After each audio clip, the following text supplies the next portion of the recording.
Taewon Kim stood on the observation deck of the massive starship and wondered if he had made a terrible mistake. Through the transparent walls, he could see stars that no human had ever seen before. The ship, called Harmony's Promise, was larger than any city on Earth. It belonged to the Galactic Council, and Taewon was supposed to be humanity's eyes and ears aboard it. He touched the small pin on his uniform.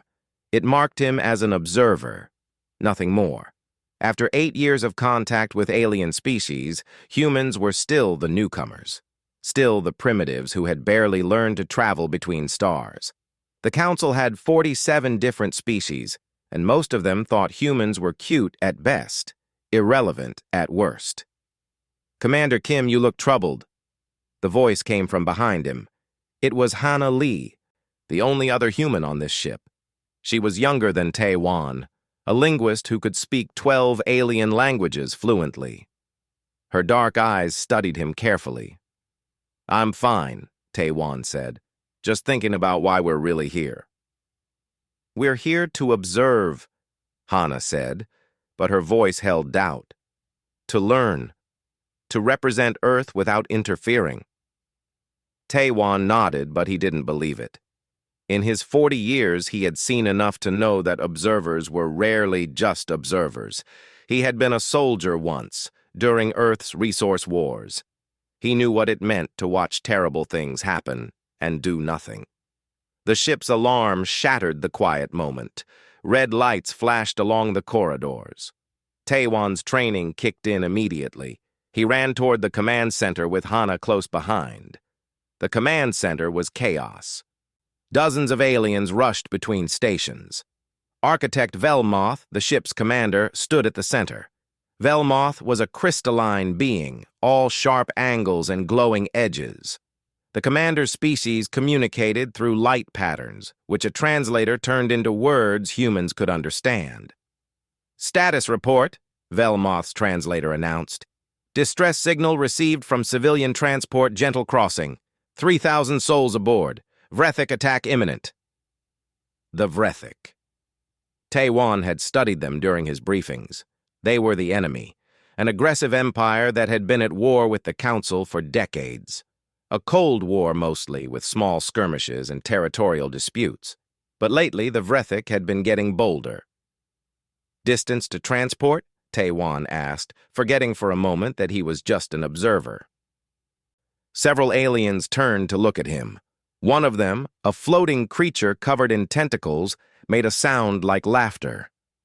"The human speaks," it said. Velmoth's lights flickered in what might have been annoyance. "Observer Kim, please remember your role. We will handle this situation according to protocol." Taewon felt his jaw tighten, but he nodded and stepped back. Hana touched his arm gently, a warning to stay quiet. On the main display, they could see the transport ship. It was a huge vessel, designed to carry families and civilians between Council worlds, and closing in on it were 3 Vrethik warships, dark and angular like predatory fish. "Engage defensive formation," Velmoth commanded. "Project shields around Gentle Crossing. Prepare for extraction of civilians." Taewon watched as the Harmony's Promise moved into position.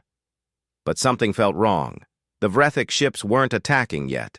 They were waiting, and the Council ship was moving too slowly, too predictably. "It's a trap," Taewon said quietly to Hana. "Look at their formation. They're baiting us." Hana saw it too. Her face went pale. "We need to tell them." But before they could speak, space itself seemed to tear open.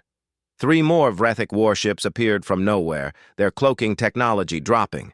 They had been waiting in ambush. The 6 enemy ships opened fire simultaneously. The civilian transport exploded in a ball of fire that turned to silence in the vacuum of space. 4,000 lives gone in an instant. Not 3,000, as the initial report had said. The number 4,000 would haunt Taewon for the rest of his life. "Return fire!" someone shouted. "Negative," Velmoth commanded, lights flashing in strict patterns. Preservation protocols are in effect. We cannot risk escalation. All ships, retreat to safe distance. Tae-wan couldn't believe what he was hearing. They just killed 4,000 civilians. Observer Kim, you will be silent. Velmoth's lights turned angry red. We must not allow this conflict to expand. The doctrine of measured response requires we withdraw and report this incident through proper channels. The Harmony's promise turned and fled. The Vrethic ships didn't follow. They had made their point. They could kill whenever they wanted, and the Council would do nothing. Tae-wan's hands were shaking. He had seen death before, in Earth's wars. But he had never watched while 4,000 people died and done absolutely nothing to stop it. His fingers moved without conscious thought, accessing the tactical console near his station. The system wasn't locked because observers were considered harmless. In seconds, he pulled the data. The Vrethic formation had been weak on their left flank. Their cloak ships had energy signatures that could have been detected with the right scanning frequency. The ambush could have been predicted, maybe even prevented. He sent the analysis to the command staff. Within minutes, he received a reply from Velmoth's second officer. Your analysis is noted and dismissed. Observers observe, Commander Kim. We suggest you remember this. Tae-wan looked at the tactical data floating in front of him.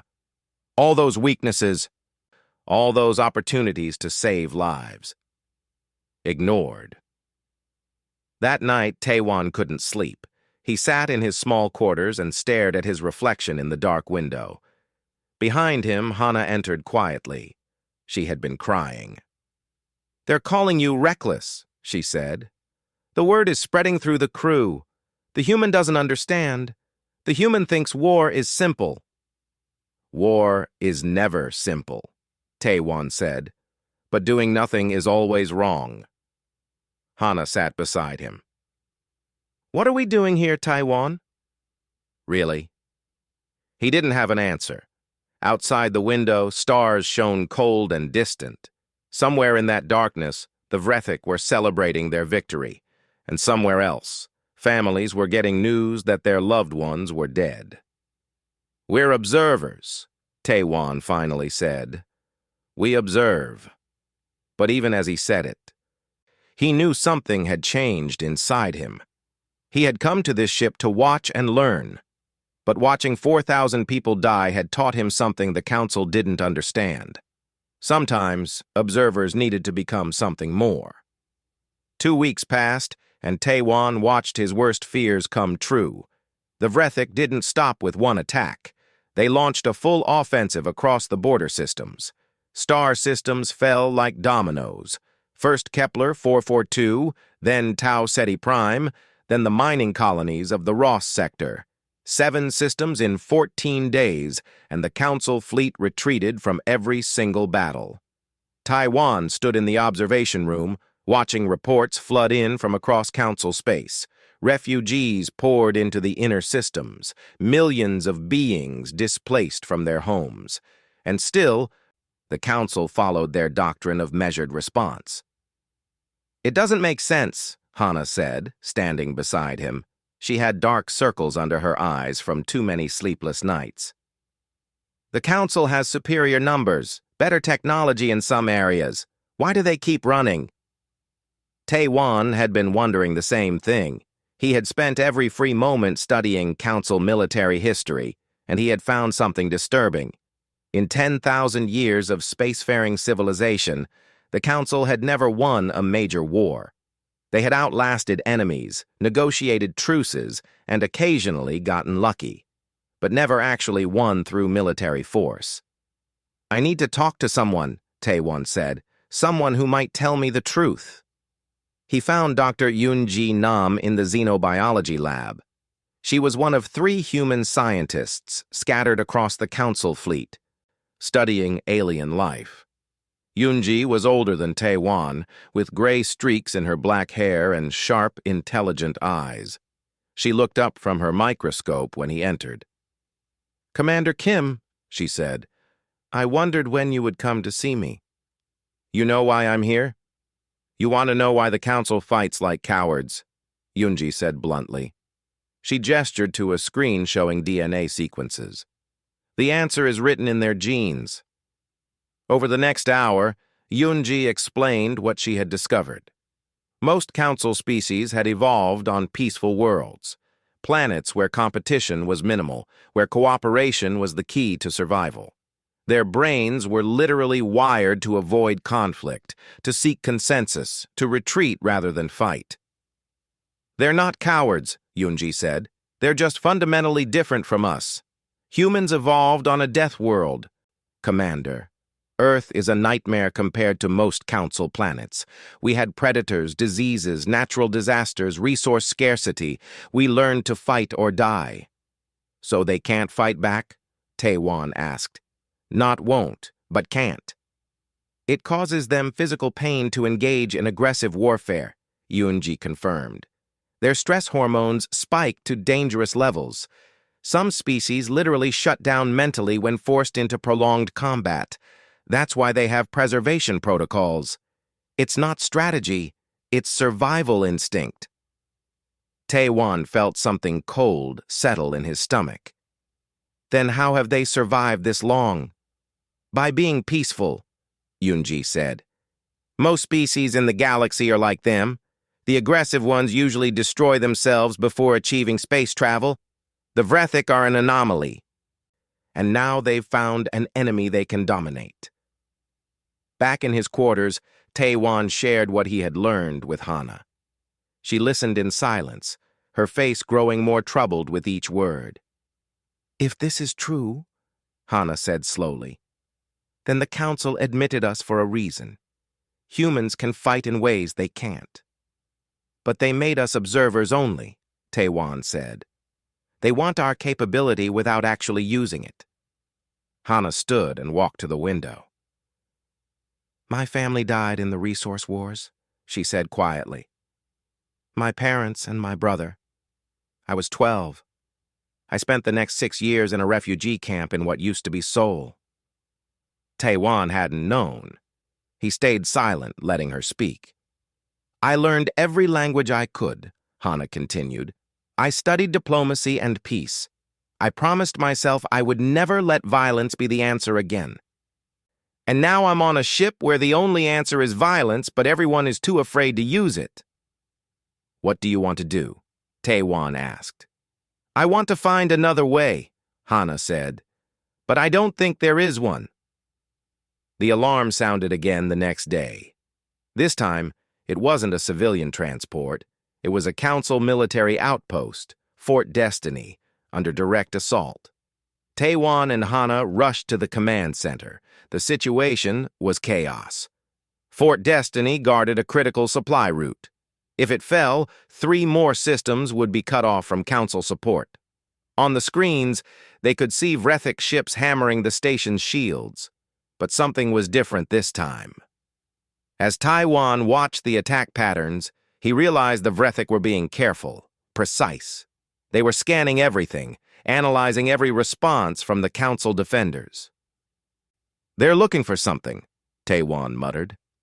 Hana pulled up communication logs. Her fingers flew across the controls, her linguistic training letting her parse the alien data streams faster than the computer could translate them. Suddenly, she froze. Taewon, she whispered, listen to this. She played an intercepted Vrethik transmission. The words were harsh and guttural, but the translation appeared on the screen. Sector 7 clear. No human observation posts detected. Proceed with Phase 2. Another transmission. Confirm all human watchers have been located. They see too much. They must be eliminated before expansion continues. Taewon read the messages again and again. They're not afraid of the council, he said. They're afraid of us.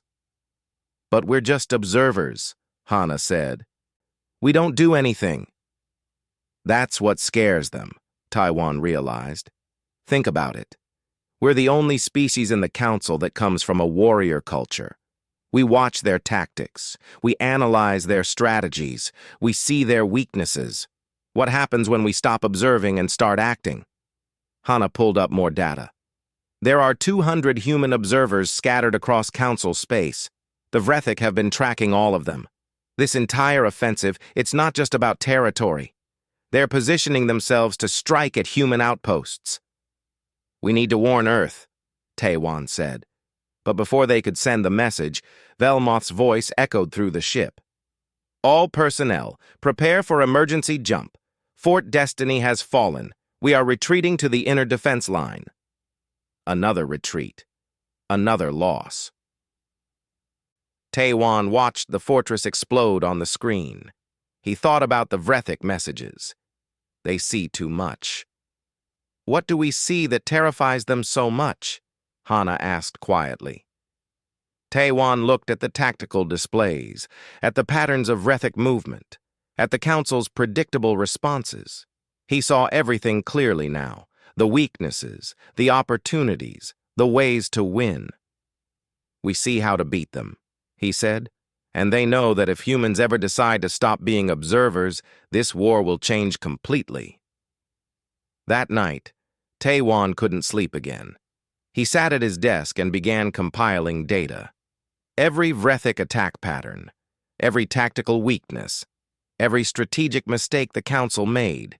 He didn't know what he would do with the information. He was just an observer, after all.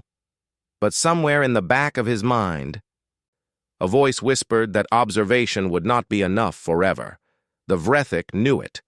The Council feared it. And soon, Taewon would have to decide what kind of observer he truly was. Outside his window, more ships arrived, more refugees fleeing Vrethik aggression. And in the darkness beyond, the enemy fleet grew stronger every day. The attack came without warning. Taewon was reviewing tactical data when the ship shuddered violently. Alarms screamed throughout the Harmony's promise. He grabbed his console to steady himself as Hana stumbled into the room. "What's happening?" she shouted over the noise. "We're under attack," Taewon said, already pulling up the external cameras.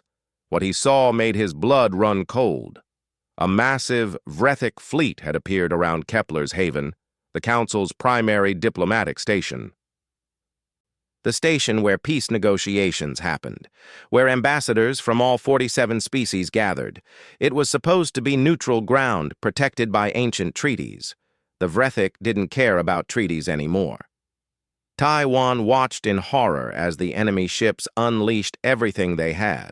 The station's shields flared and died within minutes. Explosions blossomed across the structure like deadly flowers. The communication channels filled with screams and desperate calls for help. "They're targeting the diplomatic quarters," Hana said, her voice shaking. She was monitoring the casualty reports. 200 Council delegates confirmed dead, and Taewon, the human observer section, was hit first. 12 of our people were there. 12 humans. Taewon pulled up the names. He recognized all of them. Dr. Sang-Woo Park was on that list. Sang-Woo had been Taewon's mentor, the man who had recruited him for this mission, the man who had believed humans could make a difference through peaceful observation. Now Sang-Woo was dead, murdered in a calculated strike designed to look like collateral damage. "All ships prepare for emergency evacuation." Velmoth's voice rang through the command center. "We are abandoning Kepler's haven. All personnel will retreat to—" "No." The word came out of Taewon's mouth before he could stop it. The command center fell silent. Everyone turned to look at the human observer who had just contradicted the ship's commander. Velmoth's crystalline body flashed red with anger. "Observer Kim, you have no authority here. We are retreating according to preservation protocols. The station is lost." "There are still 5,000 people alive on that station," Taewon said. His voice was calm, but inside he was burning. "If we leave now, they all die. If we stay, we all die," Velmoth countered. "The Vrethik fleet outnumbers us 3-1. This is not a debate. We are leaving." Taewon looked at the tactical display. The Vrethik were already moving their heavy cruisers into position for the final assault on the station. They had 20 minutes, maybe less, before the station was completely destroyed. He made his decision. "I'm staying," Tae-wan said. He turned and ran from the command center before anyone could stop him. "Tae-wan, wait!" Hana chased after him. They ran through the corridors toward the shuttle bay. "What are you doing?" "This is insane!" "Sang-woo was like a father to me," Tae-wan said as he ran. "I'm not leaving him there. I'm not watching more people die while I do nothing." They reached the shuttle bay to find 3 other humans already there.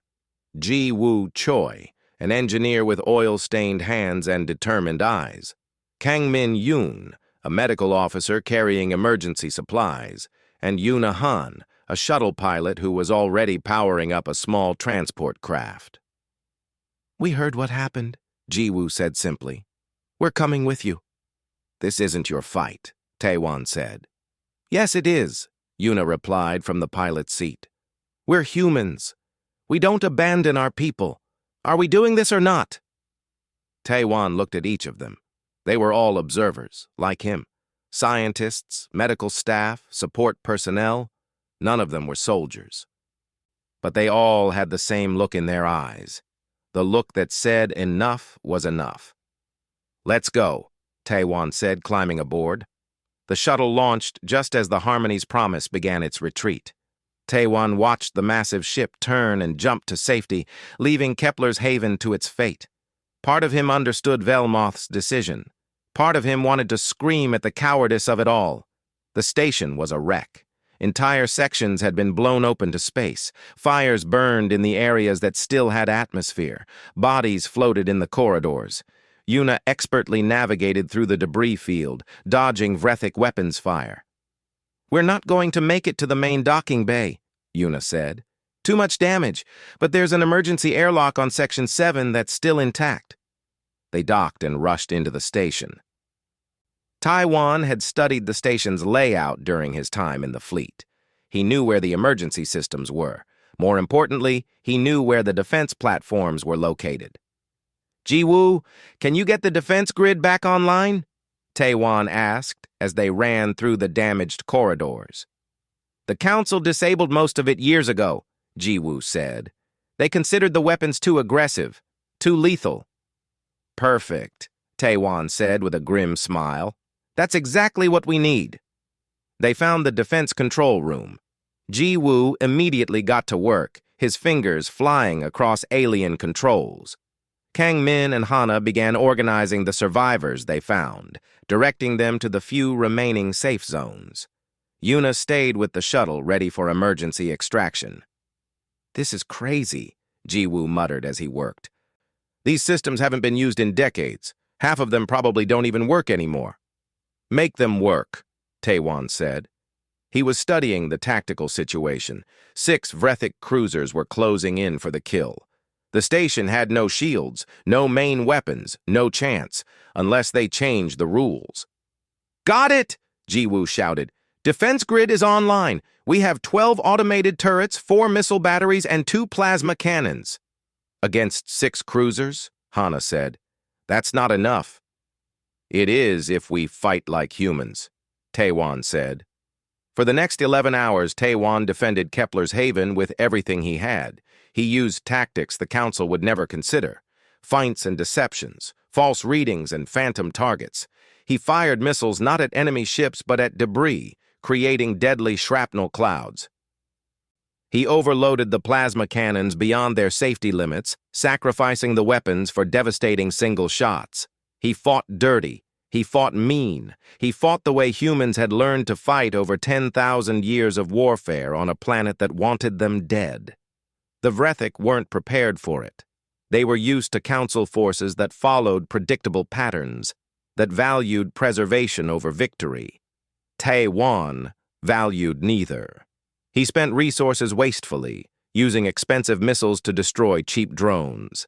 He set traps in ways that made no mathematical sense, but perfect psychological sense. The first Vrethic cruiser died when Tae-wan lured it into a debris field he had quietly seeded with explosive charges. The second fell to a barrage of missiles that should have been saved for later. The third retreated with critical damage after Taiwan convinced its captain that the station had hidden weapon systems far more powerful than it actually did. By the 8th hour, the Vrethik had lost 4 capital ships to what they thought was a defeated position. By the 11th hour, they withdrew completely, unwilling to risk more losses against an enemy that fought like a madman. When the battle finally ended, Taiwan collapsed in his chair. His hands were shaking. He had spent 11 hours making life-and-death decisions every few seconds. He had killed thousands of Vrethik soldiers. He had turned a diplomatic station into a fortress of death, and he had saved 5,000 lives. "Taiwan," Hana said softly, "the Council fleet is returning. They want to speak with you." He knew what was coming. Court-martial. Charges of exceeding his authority. Violation of his observer status. He didn't care. But when Architect Velmoth's message came through, it wasn't what he expected. "Commander Kim," Velmoth said, the lights of the crystalline being pulsing in complex patterns. "What you did today was reckless, unauthorized, and completely contrary to Council doctrine." "I know," Taiwan said quietly. "It was also," Velmoth continued, "the most effective defense we have witnessed in this entire war. The Council High Command wishes to speak with you. But, Commander, you should know something. The galactic media has been broadcasting your defense for the past 6 hours, across all 47 species. You are, as humans might say, famous now." Taiwan looked at Hana, who smiled weakly. "The whole galaxy watched you fight," she said. "They watched the human observer stop observing." And in that moment, Taiwan knew everything had changed. The council chamber was enormous, a vast sphere where representatives from all 47 species gathered. Taiwan stood at the center, feeling very small and very human. Above him, floating platforms held the council's leadership. Below him, thousands of eyes watched his every move. "Commander Kim," the council speaker began. The speaker was a gaseous being, all swirling colors and shifting patterns. "You are charged with exceeding your authority, unauthorized use of military force, and violation of your observer status. How do you respond?" "Guilty on all counts," Taiwan said simply. There was no point in lying. A murmur ran through the chamber. Apparently, they had expected him to defend himself. "However," Taiwan continued, "I would do it again. Every single decision. Because while I was violating protocols, 5,000 people stayed alive. That matters more to me than your rules." The murmur turned into outright shock. One did not speak to the council this way, but Taiwan was done playing by their rules. "You are impertinent," one of the council members hissed. "You are primitive. You think violence solves everything." "No," Taiwan said quietly. "I think violence is terrible. I've seen what it does. I've lost people I loved to it. But sometimes not fighting is worse. Sometimes observation is just another word for cowardice." The chamber erupted in chaos. Half the council was shouting for his immediate imprisonment. The other half was shouting for his defense. And above it all, the galactic media was broadcasting everything. The speaker called for silence. "This matter will be decided by formal vote. But first, we have received a request from Council Military Forces. 700 frontline commanders have submitted a petition. They wish to speak on behalf of Commander Kim." Taiwan was surprised. He didn't know any Council commanders personally. A holographic projection appeared. It showed a Council soldier, one of the insect-like species from the Outer Rim. "I am Commander Gentik of the 7th Defense Fleet," the alien said. 3 days ago, my fleet was facing destruction at the Battle of Proxima. We followed all protocols. We followed the doctrine of measured response. We were losing." The projection changed, showing a human woman in a council uniform. "I am Dr. Yoonji Nam, Human Scientific Advisor to the 4th Fleet. Commander Gentik requested human tactical consultation. I provided analysis based on Commander Kim's defense of Kepler's Haven. We won the battle with minimal casualties. More projections appeared, more commanders, more testimonies, all saying the same thing. Human tactical advice was saving lives. Human methods were winning battles. The phrase kept repeating, "When the human stops watching, the enemy stops winning." The council was in turmoil. The speaker called multiple recesses to try to restore order. During one break, Hana approached Tae-wan. "You've become a symbol," she said, "not just to humans, but to every council soldier who's tired of losing." "I didn't ask for this," Tae-wan said. "Neither did Dr. Sang-woo," Hana replied softly. "But he believed in you." He believed humans could change things. The trial continued for 3 more days. During that time, something unprecedented happened. Dr. Yoonji Nam released her research publicly. Her findings about council psychology, about their evolutionary limitations, about why they couldn't fight aggressive wars, the revelations shocked the galaxy. Many council species were ashamed. Others were relieved that someone had finally said it out loud. But everyone understood now. The council wasn't weak by choice. They were weak by nature. And humans were different. On the 4th day, captured Vrethic intelligence was presented to the council. It had been obtained by a council spy network, but the translation was done by Hana. She stood before the chamber and read the Vrethic strategic assessment. "Species analysis, humans," Hana read. "Threat level, catastrophic. Recommendation, eliminate all human observers before they transition to military roles. Reasoning, humans are the first species in 10,000 years capable of total war. They possess no evolutionary blocks against genocide, scorched earth tactics, or mutually assured destruction. Their history shows mastery of all 3 before achieving space travel." The chamber was dead silent. Hana continued, "Strategic prediction. If humans fully enter the war as combatants rather than observers, the conflict will escalate beyond controllable parameters. Their unpredictability, adaptability, and willingness to sacrifice everything for abstract concepts like justice or revenge makes conventional strategic planning impossible against them." Further notation, Hana read, her voice steady. "Humans appear to view warfare as a mathematical problem with ethical constraints. When they remove those constraints, they become the most dangerous species we have encountered. Recommend immediate surrender if human military involvement becomes official council policy." The last sentence hung in the air. The Vrethic, who had been winning every battle, were recommending surrender if humans joined the war officially. The vote came that evening.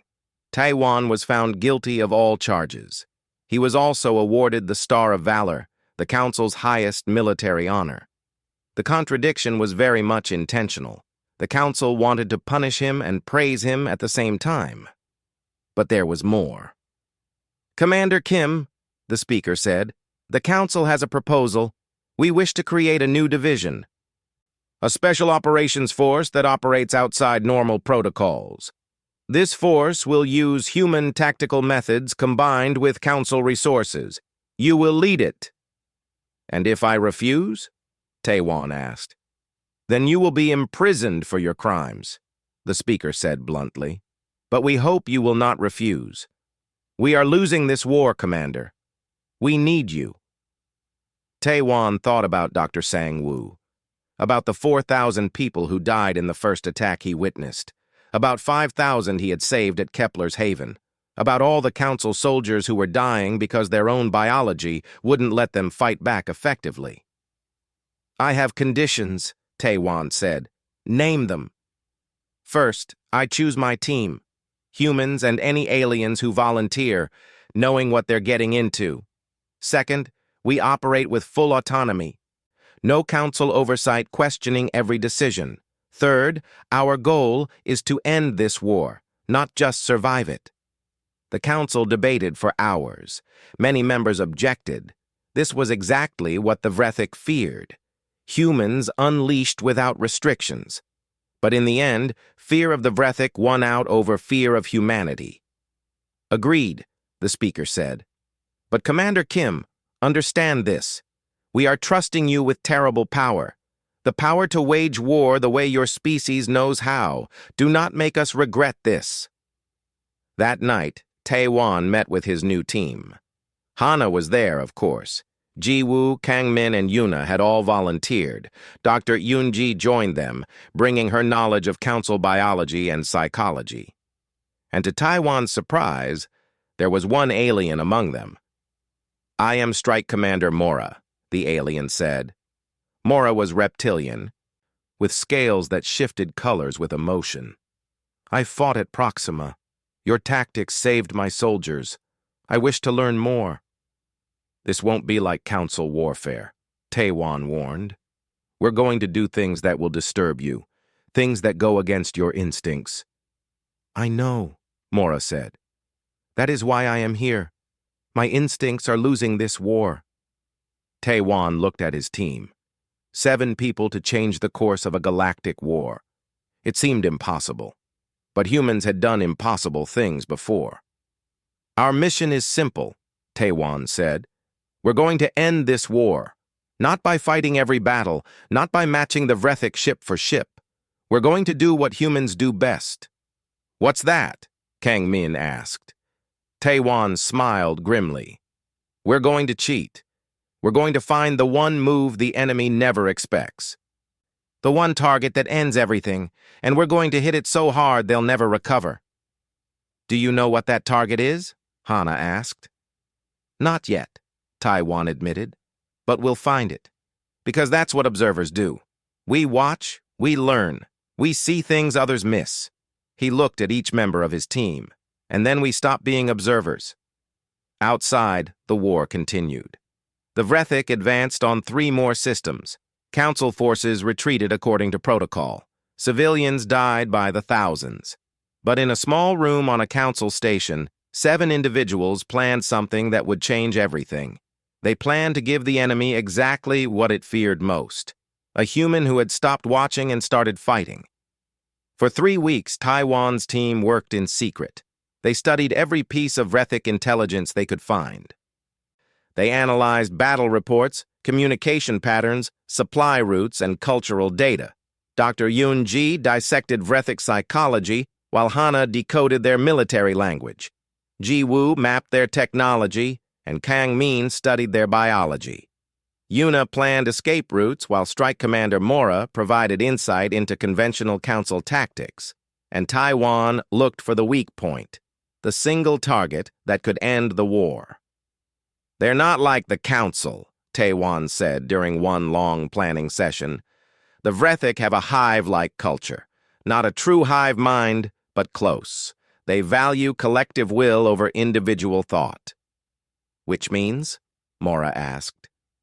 The alien commander was learning quickly, but human strategic thinking still puzzled him. It means they have a central nervous system, Tae-wan explained. Cut the head off. The body dies, or at least gets confused enough to stop fighting. Hana pulled up data on her screen. The Vrethik Central Communication Nexus. It's located in their core system, heavily defended. It broadcasts collective consciousness commands to their entire military. It's how they coordinate across such vast distances. That's our target, Tae-wan said.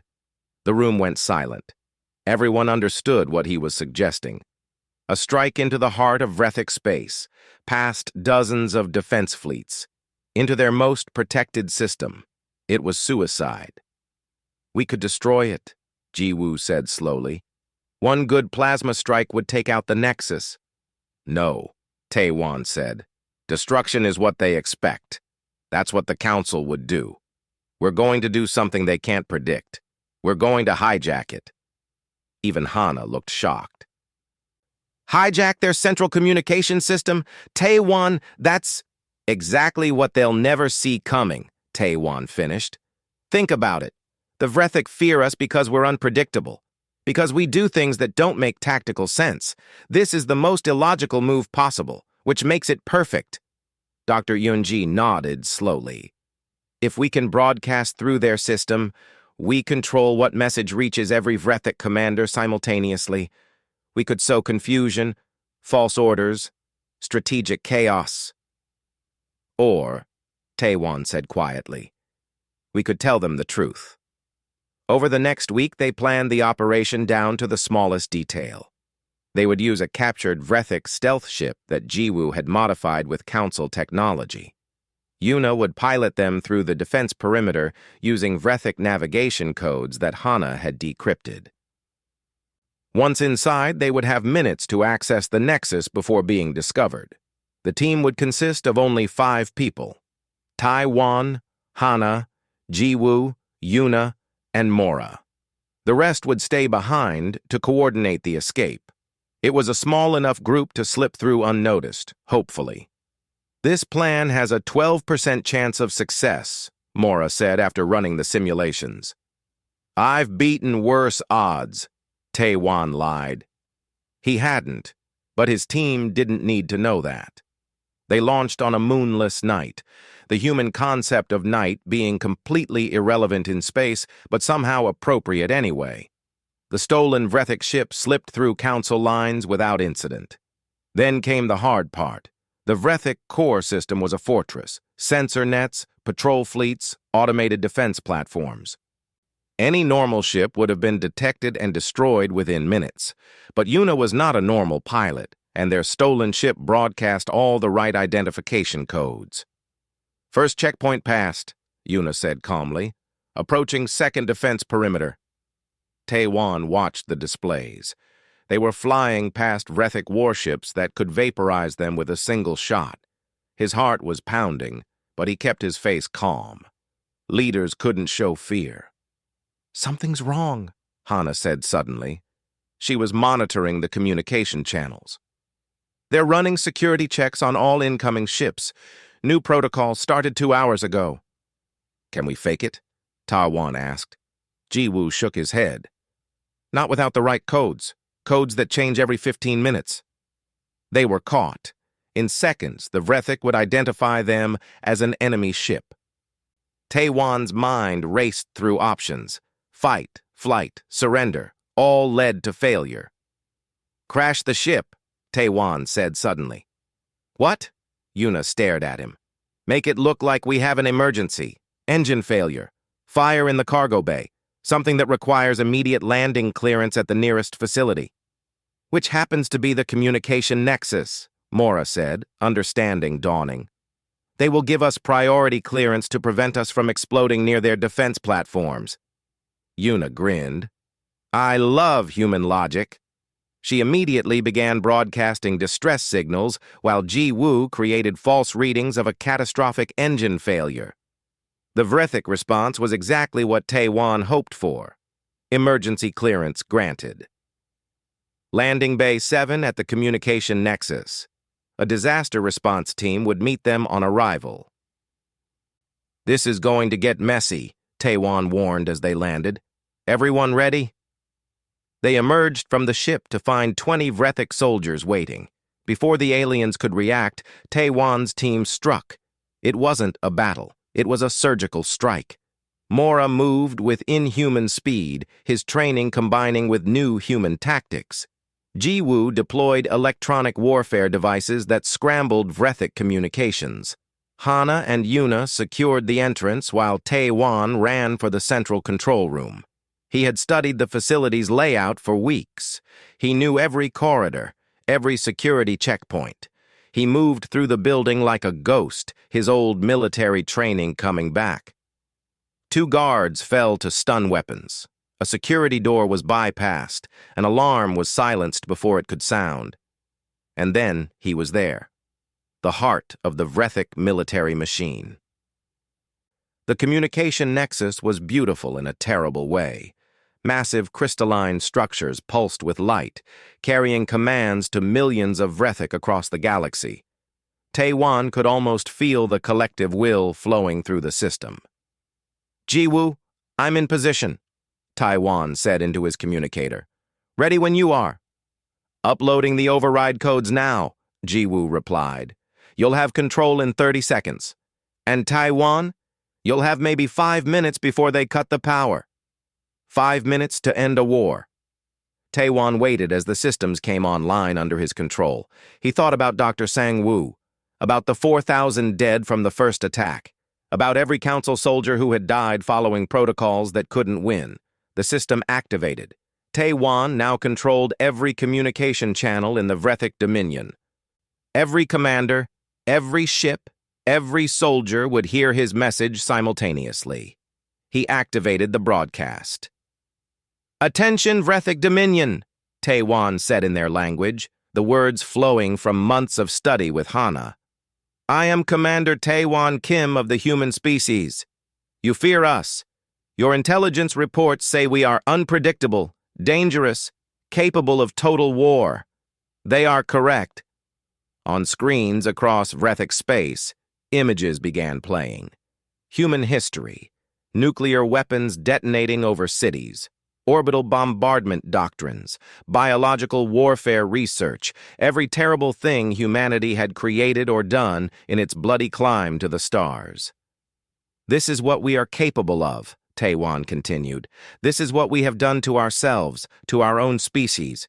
We have perfected the art of mutually assured destruction. We have studied genocide, practiced scorched earth warfare, and embraced tactics that make no mathematical sense but perfect psychological sense. More images, battlefields, ruins, the scars of 10,000 years of human warfare. Until now, we have been observers. We have watched this war from the sidelines. The council asked us to learn, not to fight. But you made a mistake. You killed our people. You forced our hand." Taewon's voice grew colder. "So here is your choice.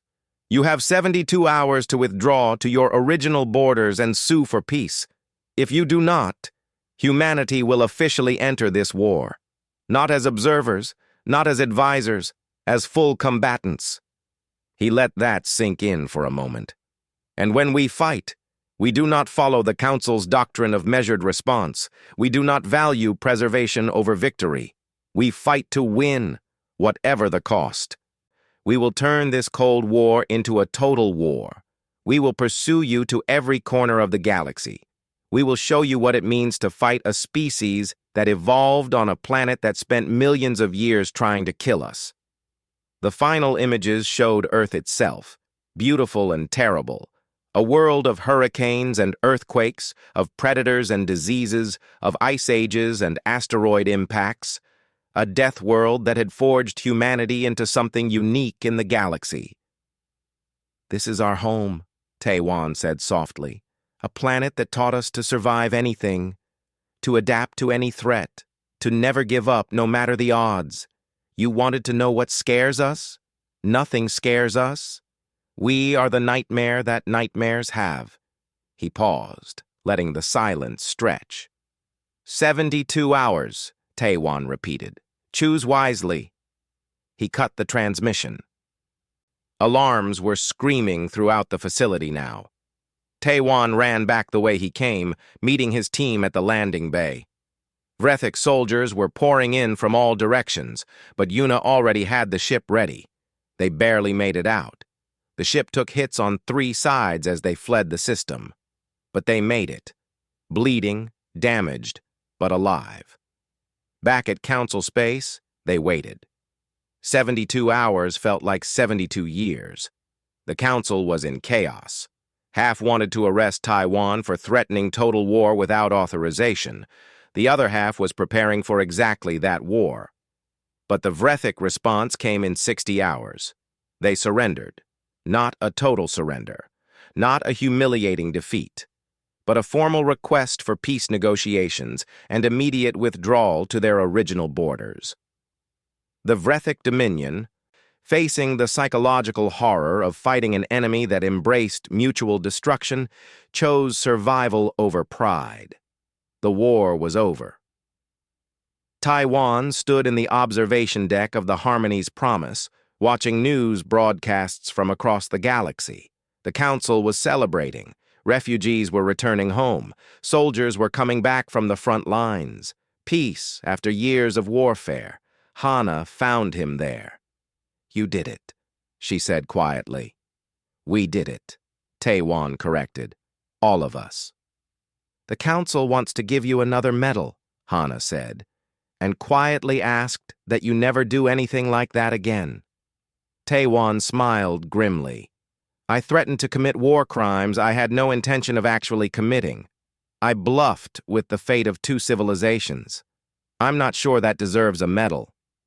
"But you saved millions of lives," Hana said.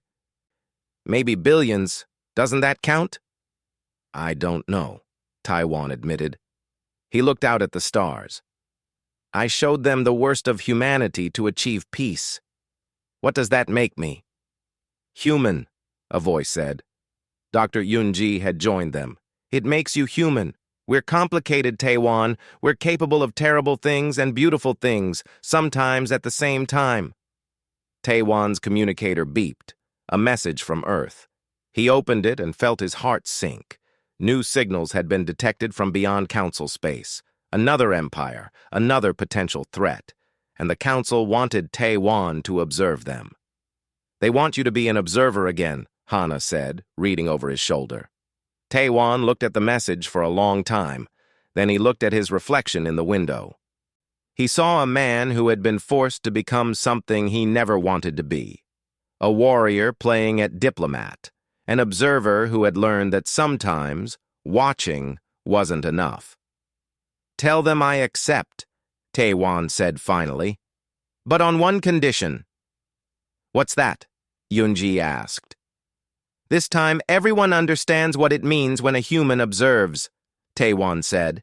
"We watch, we learn, we see the patterns and the weaknesses, and if necessary, we act." He turned from the window. "I'll be their observer. But the galaxy needs to remember something. Humans don't just watch, we understand. And that understanding is what makes us dangerous." Hana smiled sadly. "Commander Kim, the diplomatic observer. Who terrified an empire into peace?" Yoonji added. Taewon walked toward the door, ready to accept his new assignment. Behind him, the stars shone cold and eternal. Ahead, new challenges waited, but he was no longer just an observer. He was the human who had shown the galaxy what humans truly were. Not conquerors, not warriors, but survivors who would do whatever it took to protect those they cared about. And sometimes, that was the most terrifying thing of all.